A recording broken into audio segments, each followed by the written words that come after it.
ನಮ್ಮ class worth ಅಂತ ಅನ್ಸುತ್ತಾ? ವರ್ತ್ ಅನ್ಸುತ್ತೆ. ವರ್ಧನಕ್ಕೆ ಬ್ಯೂಟಿಫುಲ್ಲು ಮತ್ತೇನಿಲ್ಲ. ಯಾಕಂದ್ರೆ ಇಲ್ಲಿ ಪ್ರತಿಯೊಬ್ಬರು ಒಂದು ಸಣ್ಣ ಮಕ್ಕಳಿಂದ ಹಿಡಿದು 60-70 ವರ್ಷದಲ್ಲ ಅವ್ರ ಅನಿಸಿಕೆಗಳನ್ನು ಕೇಳ್ತಾರೆ. ಇಲ್ಲಿ ಕ್ಲಾಸ್ನಾಗ ನಗು ಅಳು ಎಲ್ಲ ಬರ್ತದೆ. ಯಾಕಂದ್ರೆ ನಮ್ಮ ಋಣಬಾಧೆಗಳು ಹೆಂಗದು, ನಾವು ಏನು ಮಾಡ್ಕೊಂಡ್ವಿ, ಸಾಲ ನಾವು ಮಾಡ್ಕೊಂಡ್ವಿ, ನಾವು ತೀರಿಸ್ಬೇಕು, ಇನ್ನೊಬ್ಬರ ಮೇಲೆ ಹೇಳ್ಬಾರ್ದು. ಅದು ಮೇನ್ ಇಂಪಾರ್ಟೆಂಟು. ಯಾಕಂದ್ರೆ ಒಂದು ಗುಡ್ಡಕ್ಕೆ ಒಂದು ಹುಲ್ಲುಕಡ್ಡಿ ಆಸರ, ಒಂದು ಹುಲ್ಲುಕಡ್ಡಿ. ಈ ನಮ್ಮ ಕರ್ಮ ಕಳೆಯೋಕೆ ಒಂದು ಹುಲ್ಲುಕಡ್ಡಿ ಸಾಕು. ಅದನ್ನು ಇಲ್ಲಿ ಆಗುತ್ತೆ ಅನ್ನೋದು ಒಂದು 100ಕ್ಕೆ 100 ಭರವಸೆ ನಮಗಿದೆ. ಅದು ಹಾಗೇ ಆಗತ್ತೈತಿ. ಗುರುಗಳು ನಾವು ಇನ್ಮೇ ಅವ್ರನ್ನ ಈ ಕಲಿಯುಗದೊಳಗೆ ಇಂಥವ್ರು ಸಿಕ್ಕಾರಲ್ಲ, ಇದು ಮುಂದಿನ ದಿನಮಾನದಾಗ ಅವ್ರನ್ನ ನೋಡೋಕ್ಕಾಗುತ್ತಿಲ್ಲ, ಅಷ್ಟು ಜನ ಬರ್ತೈತಿ.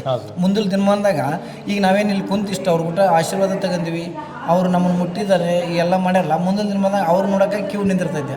ಯಾಕಂದ್ರೆ ಆ ಒಂದು ಲೆವೆಲ್ಲಿಗೆ ಅದಾರ ಅವರು. ಈಗ ವಿಶ್ವಮಾನ ಅವ್ರು ಈಗ ಹೇಳ್ತಾರೆ, ಯಾರು ಅಷ್ಟು ಧೈರ್ಯ ಮಾಡಿ ಯಾರು ಹೇಳ್ತಾರೆ, ನಾ ದೇವರು, ನಾನೇ ಬ್ರಹ್ಮ ಅಂತ ಹೇಳೋಕ್ಕೆ ನೋಡಿ ತಾಕತ್ತು ಯಾರಿಗೆ? ಅದನ್ನ ಹೇಳ್ರಿ, ಅದು ಮೇನ್, ಅದು ಬೇಕಲ್ಲ, ಅದು ಈ ಗುರುಗಳಲ್ಲಿದೆ.